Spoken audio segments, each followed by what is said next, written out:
Selamat malam semuanya. Malam, Gimana, Bu. gimana kabarnya nih? Sehat? Malam, Bu. Sehat atau meriang? Alhamdulillah Atau sehat, batuk Bu. ya? Karena saya meriang nih sekarang. Saya flu berat parah karena kayak tiba-tiba bulan November ini udah tanggal 23 aja gitu ya Allah. Jadi kayak saya juga sebelumnya minta maaf sebelumnya tuh kayak nggak masuk itu bukan karena kesengajaan. Jadi kemarin kita nggak masuk karena hujan ya kan, hujan hujan deras kita nggak bisa ke kampus. Cuman ada Mary ya, sama Dea di kampus, jadi nggak mungkin kami bertiga aja kuliahnya. Kemudian minggu depannya saya jadi narasumber di Lingga, saya berangkat. Minggu depannya lagi saya pelatihan pekerti yaitu syarat untuk Serdos. Nah, jadi tadi saya nggak bisa kelas pengganti karena saya ada nguji sidang. Nah, jadi akhirnya kita alhamdulillah punya rezeki waktu bertemu di malam ini.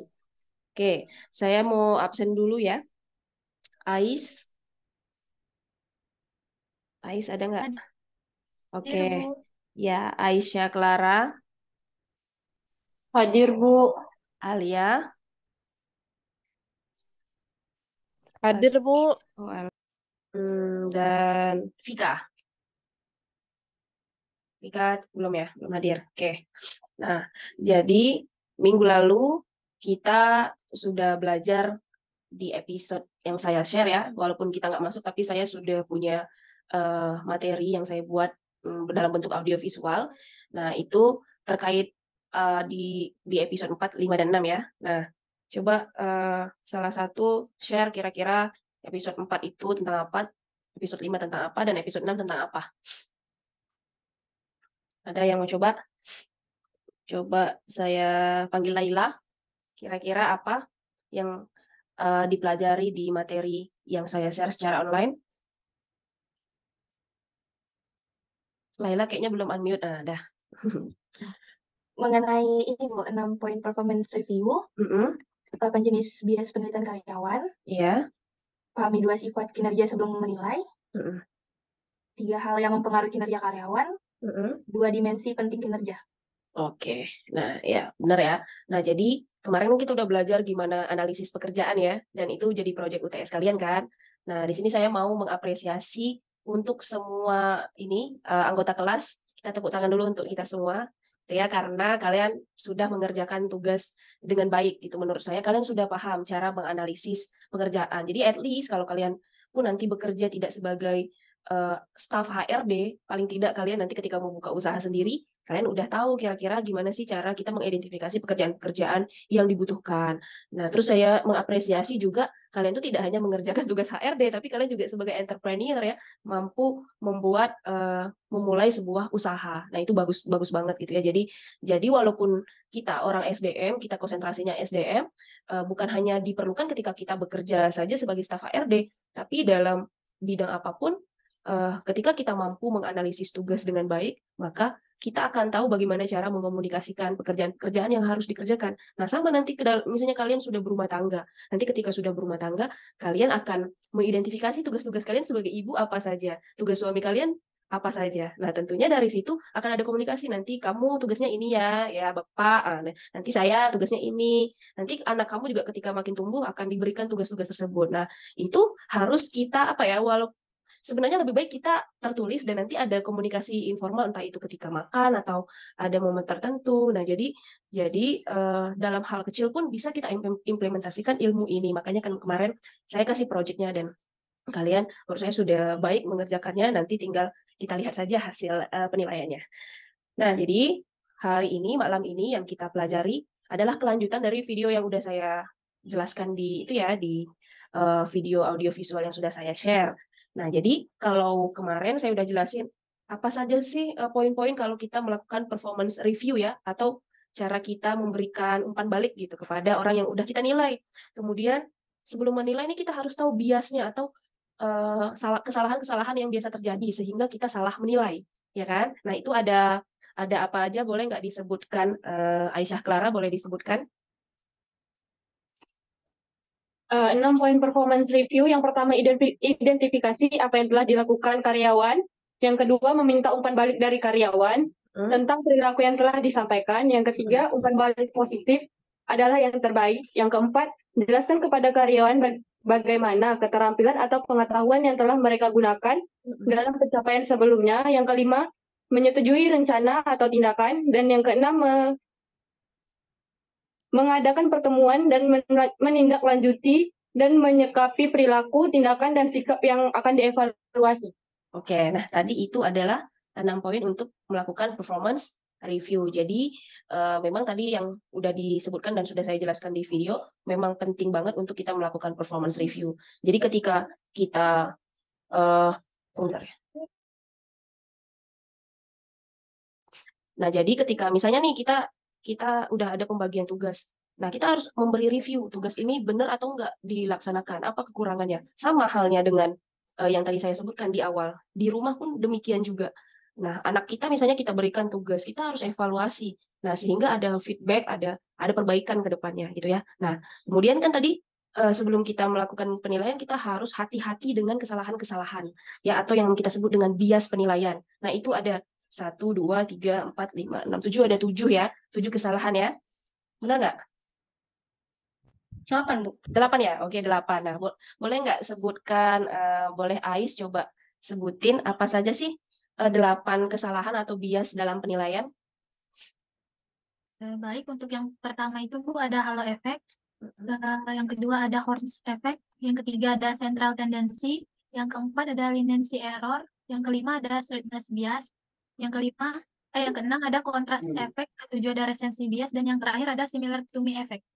Oke, baik, terima kasih Ais dan Aisyah Clara tadi sudah menjawab dan jawabannya baik sekali. Oke, tadi ada iklan ya. Kena repet dulu anak nih bising. Oke, nah jadi tadi Aisyah sudah menyebutkan 6 poin untuk melakukan performance review. Ais menyebutkan 8 bias penilaian dan ada sifat kinerja, ada 2 ya. Nah, itu boleh Indri Setio sebutkan apa aja sifat kinerjanya?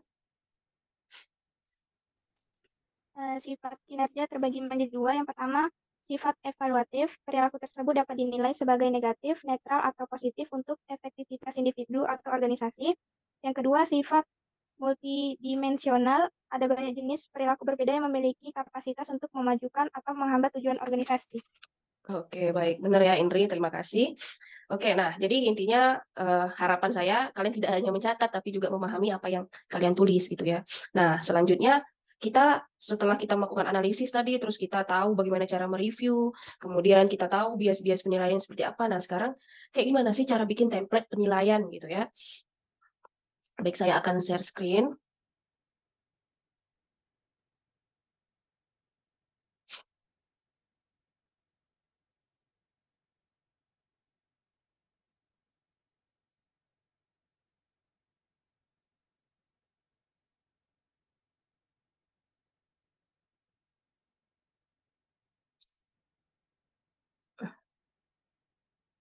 Oke, apakah sudah muncul wajah dan PowerPoint saya?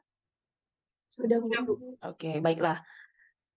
Nah, jadi kita hari ini, malam ini kita belajar tentang instrumen penilaian kinerja. Nah, jadi malam ini kita bahas tuh pendekatannya seperti apa, jenis-jenis instrumen penilaiannya apa, contoh instrumen penilaian apa gitu. Kemudian nanti juga ada tugas di akhir sesi. Nah, sekarang saya ingin bertanya, kira-kira kalau misalnya kita sudah melakukan penilaian, tapi ternyata penilaian kita tidak tepat gitu ya, atau misalnya kita tidak sengaja melakukan salah satu bias penilaian tadi. Kira-kira apa sih dampaknya? Ada yang mau coba untuk sharing atau mengemukakan pendapat? Silakan raise hand ya. Boleh dicoba. Kalau tidak ada, saya yang menunjuk gitu ya. Coba Sahdia kira-kira, oh ada Noven. Oke, Noven mau jawab gimana kira-kira Noven dampaknya jika penilaian tidak tepat. Tapi maksudnya Bu, agak sedikit soalnya. Gak apa-apa, selalu aja. Saya pribadi dampaknya juga penilaian tidak tepat. Jadi misalnya Ibu nih kasih nilai terlalu tinggi, kalau saya ternyata kelompok saya nggak nyampe itu, jadi kemungkinan merugikan diri sendiri. Kita nggak bisa mengevaluasi diri. Betul, betul, betul. Oke, ada yang mau nambahin? Atau Noven udah atau ada lagi jawabannya? Itu aja. Oke, thank you Noven. Bagus sekali ya jawabannya. Ada lagi yang mau coba jawab? Ada nggak? Oke, Sadia coba dijawab. Mungkin saya nambahin Bu, Ya. kalau menurut saya itu kalau misalnya kita ngelakuin salah penilaian, pertama itu lebih berdampaknya ke karyawannya. Kenapa? Pertama kalau kita salah, jadi motivasinya itu bisa jadi turun. Pertama, ketika kita tidak sesuai memberikan evaluasi yang tadinya dia bagus karena kita memberikan penilaian yang buruk, jadi dia motivasinya itu nggak ada gitu, makin turun lah, makin justru kinerjanya juga makin buruk. Sedangkan kalau kita juga memberikan kesalahan, kita memberikan penilaian yang terlalu bagus, itu ada dua kemungkinan Bu. Pertama, memang ada dampaknya itu jadi positif, tapi cenderung juga bisa jadi dia jadinya lalai karena dia merasa kita tidak memandang kesalahan-kesalahan dia, kita memberikan nilai yang positif gitu, dan itu kan nggak adil. Jadi itu juga berdampak juga ke kinerjanya dan itu juga mempengaruhi apa namanya organisasi kita atau perusahaan kita karena terdapat orang-orang yang bekerjanya tidak baik atau menurun gitu Bu. Oke, ya good answer ya Sadia dan Noven. Jadi benar banget. Jadi kalau saya simpulkan dari jawaban Noven dan Sadia, kalau misalnya penilaian tidak tepat, maka yang kinerja buruk dinilai terlalu baik, jadinya dia nggak termotivasi untuk lebih baik lagi ya. Nah, kemudian selain orang yang dinilai terlalu baik padahal dia kinerjanya buruk, ini juga akan berdampak pada karyawan lain yang kinerjanya baik. Jadi yang baik ngerasa, aku udah kinerja baik tapi dinilai sama dengan yang kinerjanya nggak baik. Jadi ada rasa ketidakadilan sehingga hal yang harusnya menjadi bahan bakar untuk tambah semangat lagi kerja malah jadi menurunkan. Nah, gitu salah satu dampaknya juga selain untuk ke karyawan itu sendiri. Oke, nah lalu kita setelah itu kita membuat instrumen penelitian ya. Jadi instrumen penelitian itu sebenarnya ada banyak banget metode. Kalau kalian mau nyiptain metode sendiri itu juga nggak masalah. Nah, namun di sini sudah ada beberapa metode yang sering digunakan dan menurut teori-teori ini mungkin ini efektif digunakan dan bisa kita coba gitu untuk diterapkan di organisasi kita.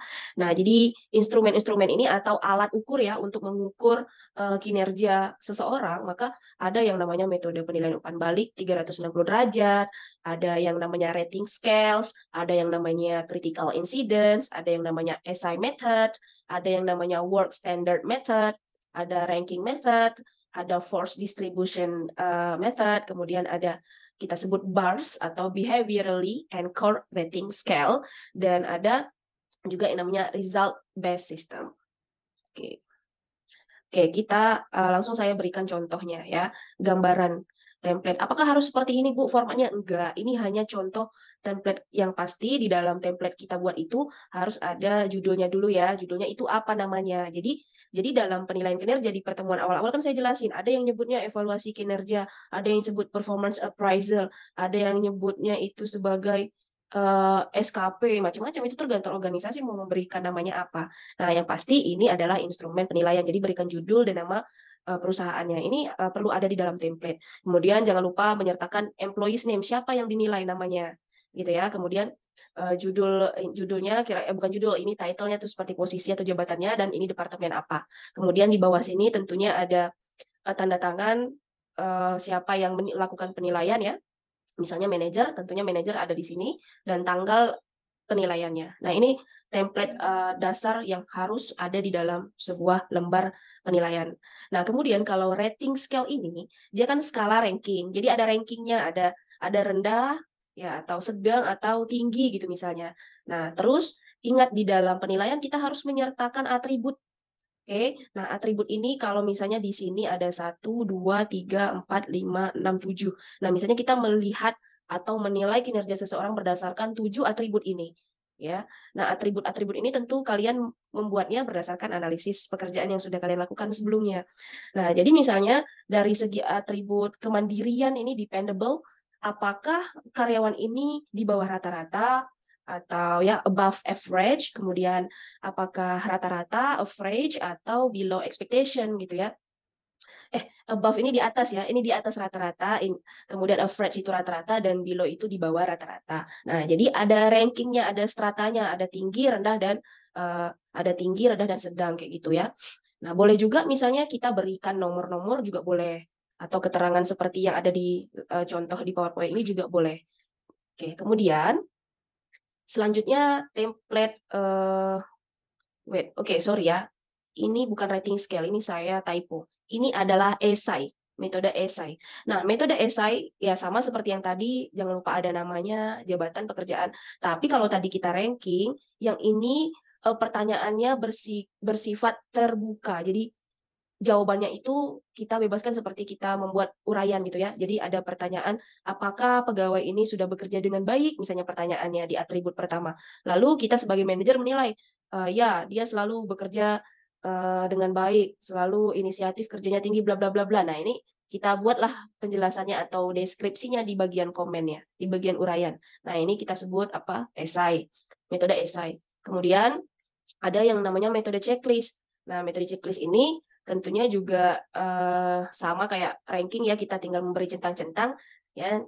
Di checklist ini kita hanya memberikan jawaban misalnya yes, no, misalnya kita ingin memeriksa berdasarkan atribut ini pekerja ini melakukan ini enggak, misalnya yes dan no. Misalnya ada pertanyaan apakah pekerja ini bekerja dengan baik dengan orang lain atau timnya, kita jawab yes gitu ya. Tapi nggak ada pilihan apakah yes-nya ini cukup baik atau baik banget gitu, nggak ada, cuman pilih yes no saja.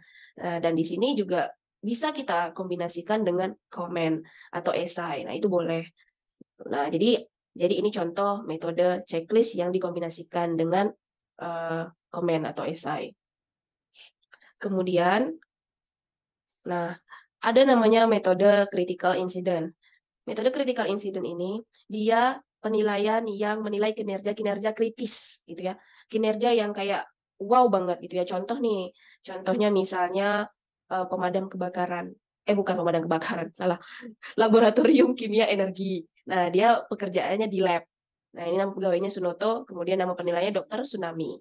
Nah, jadi dinilailah dia melihat apakah kejadian-kejadian yang kritis ya, yang di sebelah ini nih nggak kelihatan ya, tapi yang sebelah kiri ini perilaku positif, yang sebelah kanan perilaku negatif. Nah, pada tanggal 21 bulan 1 2005, nah si pegawai ini, si Sunoto Batubara ini melakukan sebuah kinerja yang positif dan kritis gitu ya, yang sangat sangat berkesan gitu. Nah, contohnya melaporkan kebocoran pipa saluran limbah sehingga pencemaran dapat diminimalisasi. Nah, itu sampai ke bawahnya itu adalah perilaku positif. Nah, kemudian di tabel yang sebelah kanan ya, nah itu ada penilaian kritis yang bentuknya negatif. Ini contohnya tidak menutup kembali botol bahan kimia setelah menuangkan isinya ke gelas percobaan. Nah, ini adalah metode penilaian critical incident.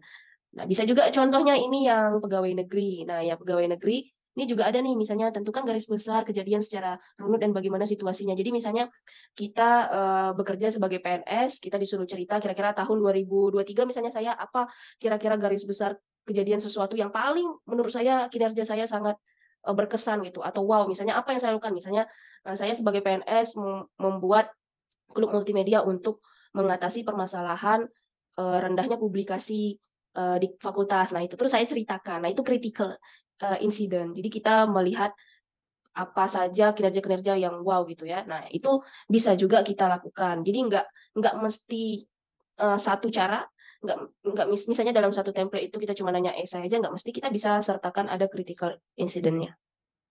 Nah, kemudian metode BARS. Metode BARS ini dia kan kita ada perilaku, tapi perilakunya ini di ranking gitu ya. Kalau tadi kan misalnya ada satu atribut, terus misalnya di atas rata-rata, di bawah rata-rata, atau ya sesuai saja rata-rata gitu, sedang.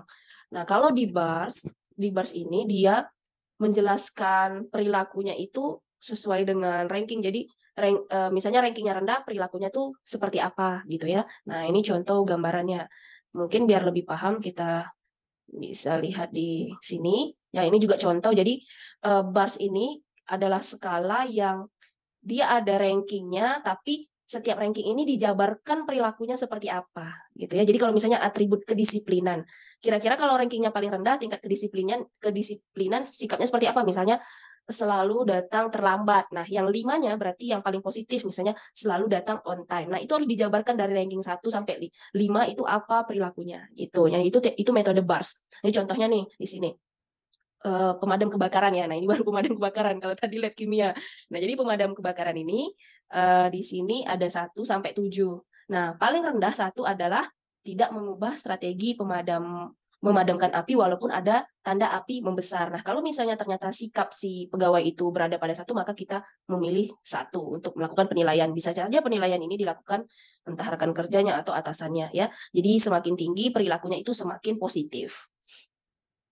Kemudian ini juga bisa seperti ini metode contoh rating scale yang di tadi ya. Oke. Kemudian ini juga bisa kita masukkan ke dalam bars juga, tapi nanti kita kategorikan yang tidak memuaskan di bawah rata-rata. Ini kita kategorikan lagi kuantitas kerjanya, kira-kira seperti apa kalau tidak memuaskan. Nah, itu contohnya. Lalu pendekatan 360 degree feedback. Kalau tadi kan saya jelasin bentuk-bentuk instrumen ya. Nah, kalau ini lebih kepada pendekatan untuk melakukan penilaian. Jadi 360 degree feedback ini penilaian tidak hanya berdasarkan satu sumber, tapi berbagai sumber. Nah, contoh misalnya ada karyawan, dia juga dievaluasi oleh customer-nya, kemudian dievaluasi oleh supervisor-nya, kemudian mungkin ada evaluasi oleh rekan kerjanya. Nah, contohnya nih saya sebagai dosen, siapa sih yang menilai saya gitu ya? Yang pertama ada pimpinan langsung yaitu Kaprodi gitu ya. Kalau misalnya kita ada di bawah prodi tertentu. Lalu siapa lagi yang menilai saya? Kinerja kepegawaian saya dinilai oleh pimpinan saya fakultas, misalnya Ibu Dekan. Kemudian kira-kira dari perspektif customer, saya sebagai dosen siapa yang mengevaluasi? Mahasiswa. Betul, melalui apa? Kuesioner. Ya, kuesioner atau yang kita sebut EDOM ya, evaluasi dosen oleh mahasiswa. Biasanya kalian mengisinya di mana? Di SIPA ya. Nah, itu dari perspektif customer. Nah, oleh sebab itu kalian tidak boleh mengisi kuesioner itu karena takut gitu ya. Jangan pernah takut isi SIPA itu sesuai kenyataan. Karena kalau kalian bohong nanti dosennya makin nggak sadar kalau dia itu sebenarnya kurang bagus ngajarnya, misalnya kayak gitu. Nah, dan kalian nggak boleh takut. Kenapa saya bilang kayak gitu? Karena nggak akan terdeteksi yang ngisi siapa. Serius, saya sampai sekarang baca nggak tahu gitu. Padahal kadang-kadang pengen makasih juga, kayak udah ngasih semangat. Kadang-kadang kalau yang ngisi itu niat Bu makasih panjang gitu kayak bikin surat ya, itu membakar kayak semangat. Wah, alhamdulillah, maksudnya capek-capek ngajar tuh ternyata ini berguna, bermanfaat, ada yang berkesan. Walaupun ada yang cuman udah baik Bu, lanjutkan, udah baik, cukup baik kayak gitu ya. Tapi tetap ada 1-2 orang yang kadang niat gitu. Nah, kalau misalnya ada yang menilai, misalnya nih ada nih dosen yang ya agak kurang misalnya ya, tapi mahasiswa tuh takut karena berpikir nanti bakalan ketahuan gitu. Padahal enggak. Nggak akan bisa kecuali si dosennya tuh niat banget sampai ke TIK nyari tahu atau disekap orang TI-nya suruh ngebongkar. Itu nggak keluar kok edomnya, beneran memang nggak keluar. Nah, jadi itu yang sebenarnya harus dikasih tahu ke mahasiswa bahwa penilaian dosen itu harus benar-benar supaya dosen itu makin lama ya penilaiannya tuh bagus, karena selama ini memang tidak ada masalah, nilai dosen-dosen tuh masih aman-aman aja, padahal di belakang mahasiswa ada yang ngeluh gitu kan. Nah, tapi buktinya pas ditanya dilihat edomnya aman-aman aja gitu ya. Nah, jadi salah kalian juga kalau seandainya dosen itu tidak ada perbaikan dari tahun ke tahun gitu, karena penilaiannya tidak objektif. Nah, itulah salah satu dampaknya kalau penilaiannya tidak sungguh-sungguh. Oke, nah ini kita lihat template penilaian kinerjanya. Jadi membuat template penilaian kinerja itu tidak tidak mesti satu metode aja seperti yang ada di sini. Nah, dalam satu pertanyaan kita bisa kombinasikan, variasikan metode apa saja yang kita masukkan. Nah, contoh yang di atas ini kira-kira yang paling atas ya, itu menggunakan metode apa?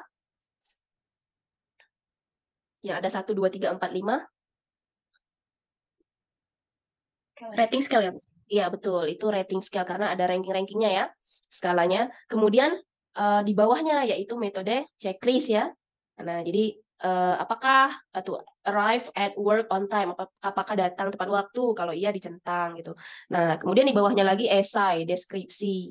Kemudian di bawahnya ada menggunakan metode work standard, kira-kira targetnya nih $300.000 ya dalam 4 bulan gitu ya. Nah, apakah tercapai? Nah, itu di checklist gitu. Nah, jadi ini adalah kombinasi, dan siapa yang membuat kombinasi ini? Tentunya HRD ya, berdasarkan kreativitasnya. Karena kadang-kadang satu metode saja belum tentu bisa mencapai hasil penilaian kinerja yang maksimal dan efektif sesuai yang kita harapkan. Nah, tentunya kalau misalnya karyawannya banyak, kayaknya ribet ya kalau pakai cara manual. Maka dari itu kadang-kadang di sebuah organisasi besar mereka sudah menerapkan sistem penilaian kinerja yang lebih sophisticated menggunakan sistem informasi misalnya gitu. Nah, waktu semester lalu ya, kami di mata kuliah manajemen kinerja ke BRC. ke BRC kuliah lapang. Nah, jadi waktu itu kita ada tanya-tanya lah, wawancara ke BRC. Kita bilang gimana metode penilaian di BRC gitu ya. Dan mereka menjawabnya. Dan uniknya kita menemukan, saya juga jadi tahu bahwa ada metode FGD atau Focus Group Discussion. Jadi karyawan dikumpulkan, terus didiskusikan, direview. Mungkin yang direview adalah kinerja tim ya. Nah, kalau kinerja individu kan mungkin metode penilaiannya disebarkan assessment tadi. Tapi kalau FGD ini mungkin mengevaluasi kinerja tim, sehingga tentu di dalam itu ada proses performance review kan, ada pertemuan. Nah, jujur selama ini saya selama bekerja di Umrah setahun belum pernah ada yang namanya evaluasi kinerja. Evaluasi ada, tapi performance review nggak pernah dipanggil. Mirza, kamu selama ini kerjanya udah bagus, terima kasih ya, tetap semangat kerja. Itu tidak pernah. Dan di tempat lain di pemerintahan juga belum tentu ada. Jadi kalau ada organisasi seperti itu berarti mereka sudah peka terhadap pentingnya hal tersebut. Nah, tapi di kampus saya yang lama tuh pernah saya kasih masukan ke Kaprodi. Bu, karena kebetulan kawan kan, Bu, kayaknya supaya dosen-dosen ini ada peningkatan kualitas lah. Kayaknya kita perlu sharing hasil edom dan di di sharing gitu satu-satu. Akhirnya dipanggil satu-satu tuh dosen-dosennya.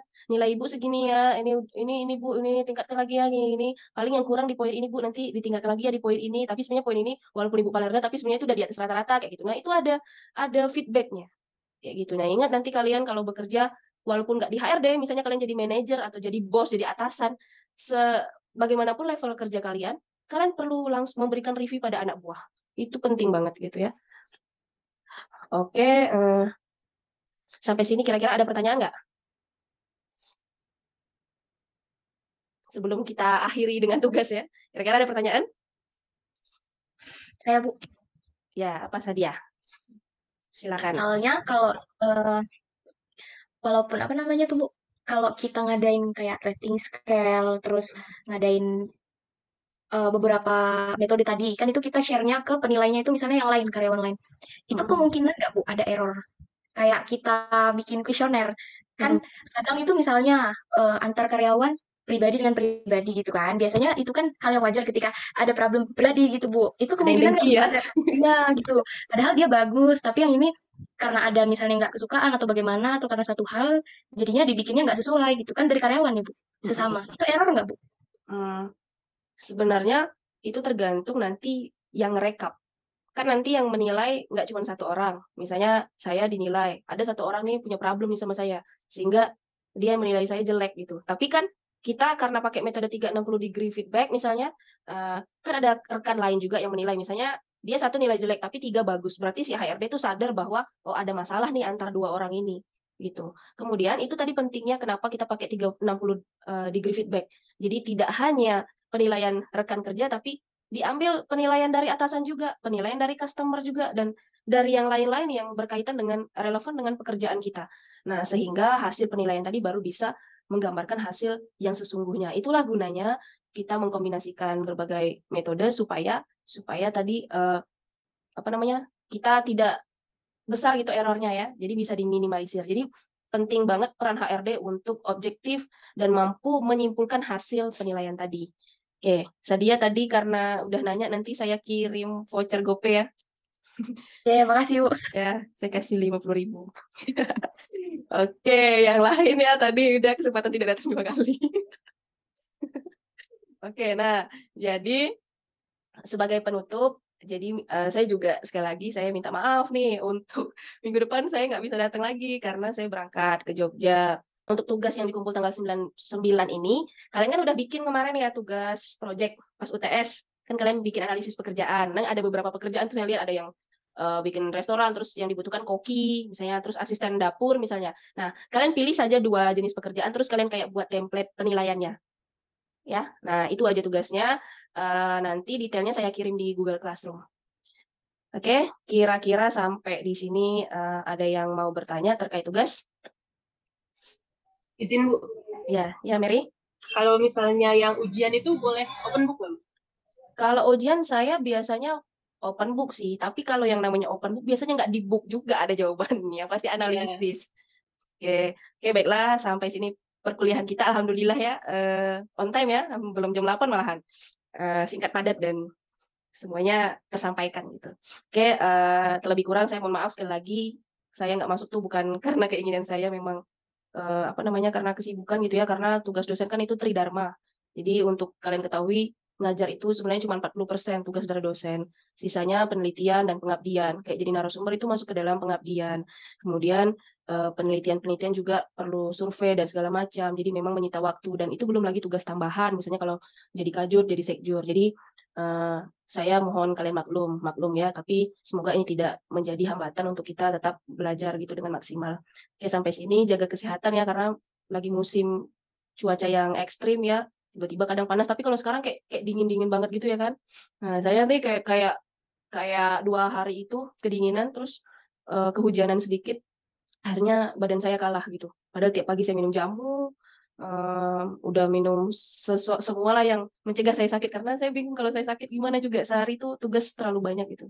Jadi kalian silakan jaga kesehatan ya, tetap semangat, dan selamat malam. Assalamualaikum warahmatullahi wabarakatuh. Waalaikumsalam warahmatullahi wabarakatuh. Makasih ya, Bu. Dadah semuanya.